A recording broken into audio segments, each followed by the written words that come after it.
বানাতে হবে।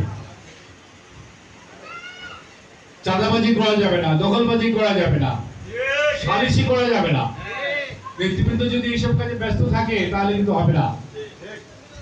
আজকে আমরা চিহ্নিত করে রাখছি, একটু আগে জায়গায় কিন্তু বলছে আমি সামনে নজরুল করে লিখে রাখতেছি, কিন্তু আমাকে ফাঁকি দেওয়ার কোনো সুযোগ নাই। আমি সব জায়গায় সবভাবে চোখ রাখছি। সুতরাং কেউ যদি ফাঁকিবাজি করে এই 6 মাস যদি পারি দাও, দল ক্ষমতায় দেখবে তোমাদের পদ পদবি নাই। দল ক্ষমতায় তোমাদের পদে থাকবে না, আফসোসে মারা যাবে, তোমরা বলে দিলাম। সুতরাং আমরা বুঝবো কে কাজ করে না কাজ করে, কারণ দেখাতে হবে না, কাজ আপনাদেরকে এগিয়ে নিয়ে যাবে। এবং কাজের মধ্য দিয়েই আপনাদের ভালো মানুষ ভালো কাজ করেন আমরা বুঝতে পারবো। জনগণের কাছে যান, জনগণকে বোঝাতে হবে। আজকে 45 বছর আমাদের কোনো এমপি নাই, তারপরে কত কাজ আমরা করে দিয়েছি। আমার নেত্রী বেগম খালেদা জিয়া করে দিয়েছে। এই মধুপুর ধানবাড়িতে প্রত্যেক ইউনিয়নে কাজ হয়েছে আমাদের।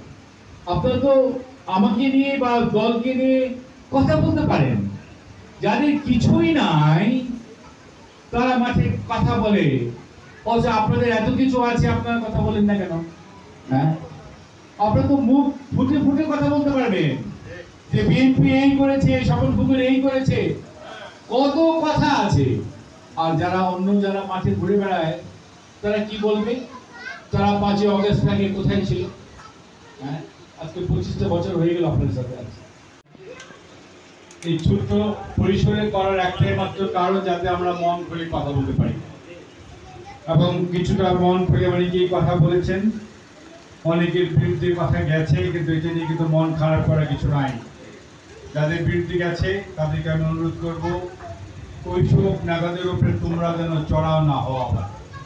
এখান থেকে বাইরে থেকে গিয়ে এই এই মন কষ্ট নিবা, বলবো যে হায় হায় ও আমার বিরুদ্ধে কথা বলেছে, তারপরে চড়াও হয়েও না প্লিজ।